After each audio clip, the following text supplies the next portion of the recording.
I'm Matt Swaim. It's great to be joined by Kevin Schmiesing. You may know him for a lot of things, including This Week in Catholic History, but perhaps also for his book, A Catholic Pilgrimage Through American History. Kevin, good morning. Good morning, Matt. So, there are a lot of people going a lot of different places in the United States for vacations, and my family, and I know yours does as well, often tries to figure out where are some really interesting pilgrimage sites or roadside shrines that we could stop at along the way as part of our family travel. And you've got some great ones. Let's say you go in the exact opposite direction up to New York City for vacation this summer. Now, there are a lot of shrines and lots of cool things that people might want to visit, but the one that you have to recommend is not necessarily one of the ones that might immediately come to mind, but once you start explaining it, I think people will understand why you recommend St. Peter's Church.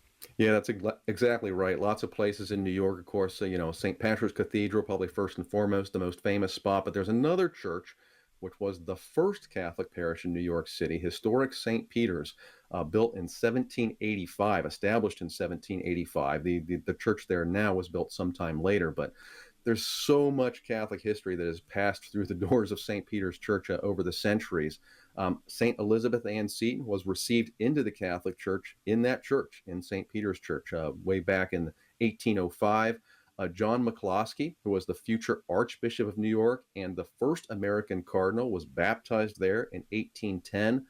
Venerable Pierre Toussaint, one of my favorite American Catholic figures, he was a former slave and a great Haitian American Catholic, worshipped there. He attended daily mass at St. Peter's for 60 years, all the way up until his death in 1853. St. Peter's Church also narrowly survived, coming closer to contemporary history, narrowly survived the attacks on 911 in 2001.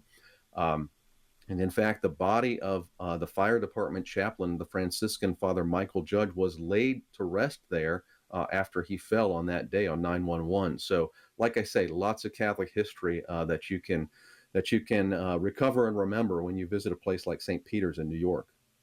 Well, there are a lot of people also who are headed from the eastern part of the United States to the western part of the United States. And while their vacation spot might not be St. Louis for the whole time, there are a lot of people who stop at the Arch. So if people are stopping through St. Louis and maybe the Arch, what would you recommend people check out there? Yeah, the arch symbolizes, of course, St. Louis as the gateway to the west. So if you're moving from the east to the west, or from west to east for that matter, you might pass through St. Louis. It's on the major highways there, going across the country. And one place that you ought to check out is the Old Cathedral of St. Louis. Now, there are two cathedrals of St. Louis, both with the same name, in the city of St. Louis. So it gets to be a lot of St. Louis, but the old one dates all the way back to 1763, to the founding of St. Louis itself. That's when the first parish in St. Louis was founded.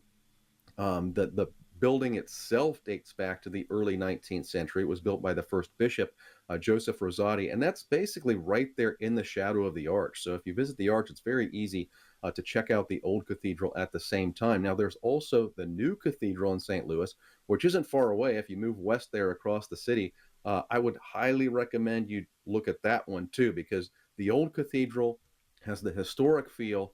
The new cathedral, if you're into mosaics, holy cow, Matt, the new cathedral has overwhelms you with mosaics. So it's a spectacular sight. You ought to check out both of those cathedrals of St. Louis if you have a few minutes in the city.